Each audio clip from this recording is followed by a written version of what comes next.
Nanguna ang Pilipinas sa mga bansa sa Southeast Asia na lumahok sa 2024 Paris Olympics. Yan ay dahil sa 2 gold at 2 bronze medals na iuwi ng Pilipinas o Team Philippines na siya ring maituturing na best performance sa ating kasaysayan sa Summer Games. Makibalita tayo kay Millie Borja.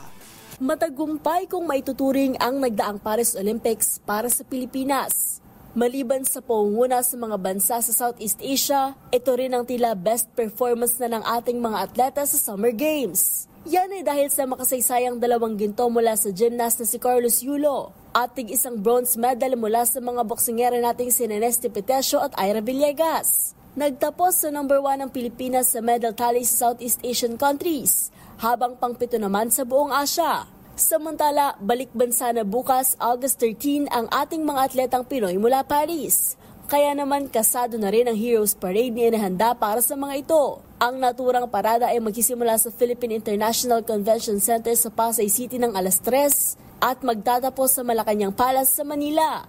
Pagdating sa palasyo, magkakaroon ng espesyal na programa para sa mga atleta na pangungunahan mismo ni Pangulong Ferdinand Bongbong Marcos. Para sa MBC TV Network News, ito si Millie Borja, una sa Pilipinas, una sa Pilipino.